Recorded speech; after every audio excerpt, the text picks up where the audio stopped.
Murder is wrong, right? Right? We all know that, okay? Murder is wrong, okay? So let's talk about some reasons why murder is wrong, okay? So somebody give me a reason. Why is murder wrong? One at a time, guys. I can't call on everyone at once, so relax. Okay, why is murder wrong? Because you're ending another person's conscious life. Okay, you're taking away another person's consciousness. You're snuffing them out. Okay. All right. Okay, why else?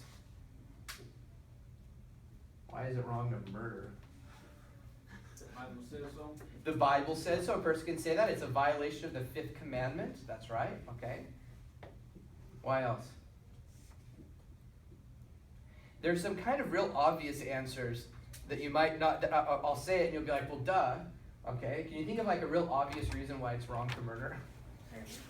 It causes pain. Yeah, absolutely. Hello? Against the law. It's against the law. Yeah, that's kind of a weird thing. You wouldn't normally think of that, like, well, man, I really want to like get that guy, but I don't want to break the law. But it's true. It's against the law. Okay. So there are these kind of funny things. But you see, when you say why it's wrong to murder, there are a lot of different answers. Okay. To say that it's wrong to murder because it's against the law. What kind of law are we talking about? Well, that's penal law, right? Okay? Criminal law, right? It's against that law. If we say the Bible says it's wrong, that's divine law, okay? Or law of faith, right? The natural law is different, okay? The natural law said that it approaches it with reason. And it says, okay, well, what if murder was okay? What if murder was okay? Like, what would happen? What would this world look like? Huh? If murder was like totally allowed, what would the world look like? Everyone had guns. Oh yeah, it'd be like a post-apocalyptic zombie, free-for-all. I mean, that would not be good, okay? Even in the most primitive societies, you cannot just kill indiscriminately, right? So the natural law is just saying, just use reason. Yeah, a person has a fundamental right to live, absolutely. But if we allowed this to happen, if murder was permitted, it would just wreck everything. It would just destroy the world, So natural law recognizes it's kind of a common sense way of approaching what's right or wrong. It's nothing religious, it's nothing legal, because, well, let me ask you this. If tomorrow, Congress got together and for whatever reason, they passed a law saying that murder was okay. Okay, so now murder is legal. Now, is murder right or wrong? Still wrong. It's still wrong. Yeah. So do you see that what natural law is saying is that there is a right or wrong which transcends or goes beyond any law. Okay? So the law does it. What if it wasn't a law? What if it was a vote? Okay? They put it to a vote and 60%, so majority of Americans want to legalize murder. Okay? Is murder then okay? What if 99% of people want to have murder be legal? Is it okay yet? Here's an interesting one. What if 100% of people on earth thought that murder was okay? Would murder be okay or would it be wrong? It'd be okay. It'd be okay? But what would the world look like if murder was allowed to happen indiscriminately, right? It would all fall apart, see? So the natural law, it actually exists, we could almost say, outside of our own opinions. Even if every last person thought that murder was okay, it would still be wrong, I mean, the Holocaust was carried out by the sanction of a government. I mean, it was part of like the political machinery, They weren't technically breaking any national law because the leader, the Führer, right, that's what the word leader translates to, okay, had absolute power. So he was the law. So if he said, yeah, we're going to kill all these people, it was legal. Okay? So this, what is right or wrong, goes beyond our own opinions and feelings. Right? And that's very important because sometimes we might feel that something's so right. Okay? Like this guy I knew who said, I met this woman, we're so in love, this feels so right. I've never, ever felt like this for somebody before. I feel like we're two, one soul in two bodies, you know, it's all right. And she feels the same way, she's never felt this. And I said, yeah, but dude, you're married, and so is she. It feels so right, you know, but it's not right, okay? It's not right. But so that's where. So now we're not going to talk. I'm not here to talk about murder, okay? I'm here to talk about family life. And so if it's wrong to murder, whether we like it or not, or whether we feel it or not, we got to look at issues of family life and sexuality and say, well, then what is really right beyond what we feel, okay? So the natural law essentially recognizes that three things are good, okay? And the first one is life. It is good that we are here, okay? And everybody recognizes this in some form or another. Even people who say, you know, humans have been nothing but destructive for the planet. You know, like we should just stop populating the world at all. You know, the last person should just, you know, no one should have children, and then the last person to live, you know, turn off the lights, and then the world will flourish. See, but even that recognizes, you know, it puts a value on the life of the planet. You know, we want the planet to be healthy. We want it to live. Okay, so life is a fundamental good. The fact that we are here is a good thing. Doesn't always feel that way, but it is. Okay. Number two, if life is good, the existence of life, then it must follow that the creation of life is good. Okay? It wouldn't make sense to say, oh yeah, life is good, but, you know, we can't make it, right? And we all know how life is created. It's created through the sexual act, right? And then the third good is basically property. It's kind of saying, you know, it's good for you to own things. Someone can't just walk up to you and say, hey, nice car, and then hop in and drive off, okay? You know, that's not okay, right? So we're going to talk principally about this notion here, the creation of life. And so we're going to look at sex from the position of the natural law. We're going to approach it with reason, okay? And so do you guys mind if I erase all this? I know I've written a lot, okay? You got it? You need to take a picture? All right. Do you want me in it, smiling? Okay, go ahead.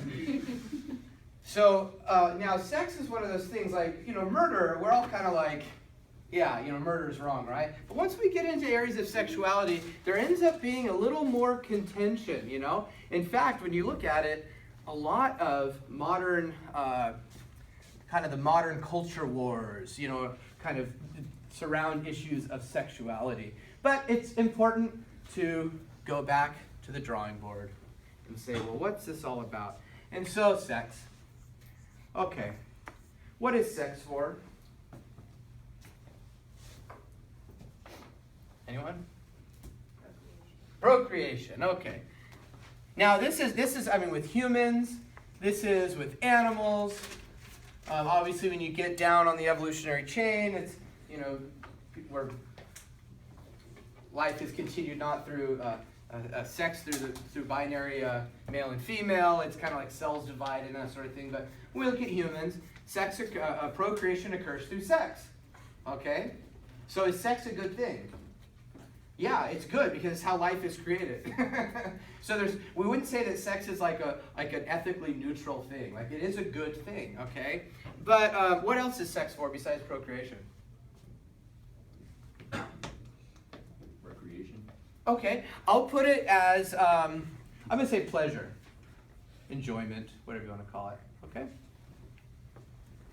Okay, what else is sex for? You'll see why I put it as number 3. Yeah, I'm going to say union, okay? Now, why is union important? Makes it feel belonging. It makes you feel a sense of belonging and all that, but that's feelings, right? And remember, we're looking at natural law. We're just looking at the brute facts, you know? We wouldn't say, well, you know, because it's nice to have a companion.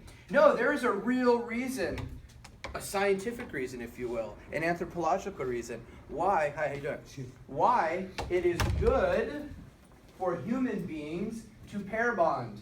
Because not all animals do that, right? Like a lot of birds, you know, they just kind of, they mate and then they fly off in separate directions. Well, most animals do that.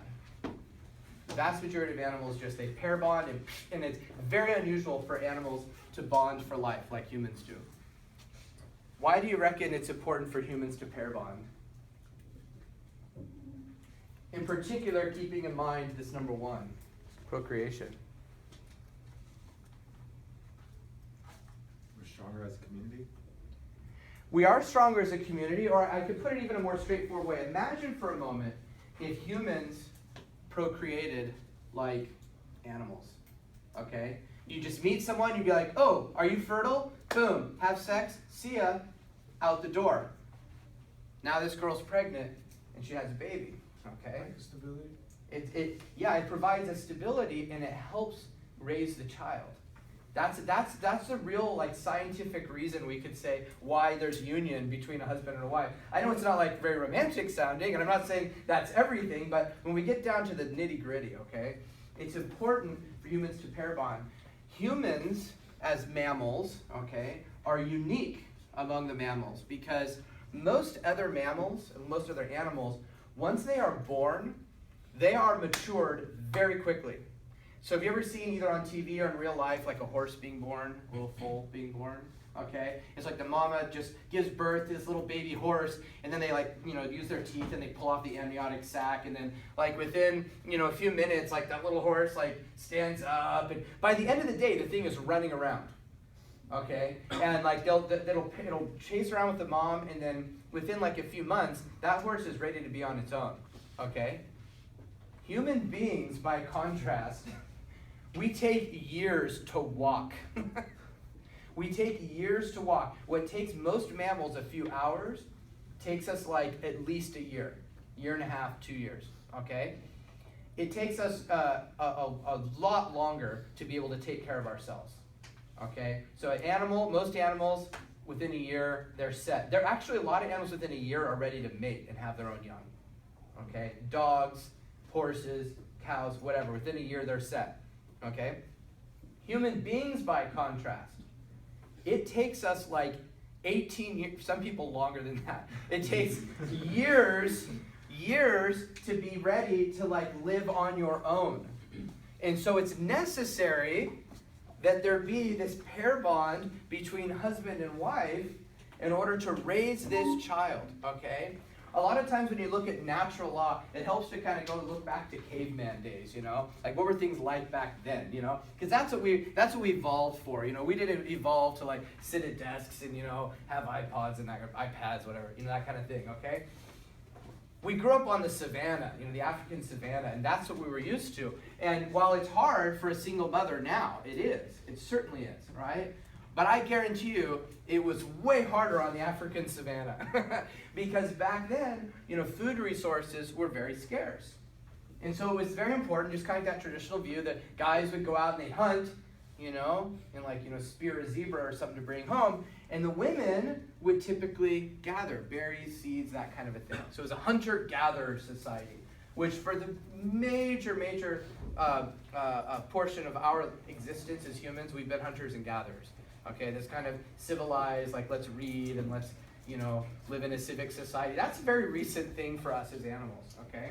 But we evolved to survive in these kinds of situations. So it was necessary that the husband and the wife, the man and the woman, stay together in order that they could help raise that child, okay? Because without that extra help, without the community, that child is less likely to survive.